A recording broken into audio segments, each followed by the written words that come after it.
मला खरंच आश्चर्य वाटतं की एवढे ग्रॅज्युएट स्टुडंट्स असताना सुद्धा एवढ्या हायली डिमांडेड आयटी फील्डमध्ये एवढे कमी स्टुडंट्स का जात आहेत. So welcome to 11 underrated IT career दिवस 10वा.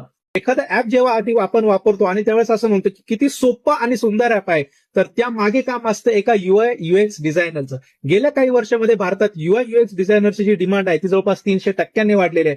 कारण कंपनीज आजकाल फक्त कोड नाही तर ऍप्लिकेशन किती व्यवस्थित आहे, ब्युटिफुल आहे आणि एंड एक्सपिरियन्स कसा आहे यामध्ये सुद्धा इन्व्हेस्ट करतात. एका ऍव्हरेज युआय युएक्स डिझायनरची जी सॅलरी आहे ती 8 लाखापासून ते 15 लाखापर्यंत जाऊ शकते. युआय युएक्स डिझाईन म्हणजे काय की एखादी ऍप किंवा जी वेबसाईट आहे त्याचा एक इंटरफेस डेव्हलप करणं. यामध्ये काही डिझायनिंग टूल्स असतात जसं की फिग्मा आहे, कोरल ड्रॉ आहे, ऍडॉब आहे आणि काही मार्केट रिसर्चचे टूल सुद्धा याच्यामध्ये आपल्याला कामाला लागतात. सो जर तुम्हाला सुद्धा या आयटी फील्डमध्ये उत्तम आयटी करिअर करायचं असेल तर कमेंट करा UI आणि मी तुम्हाला पाठवणार या आयटी करिअरचा पूर्ण रोड.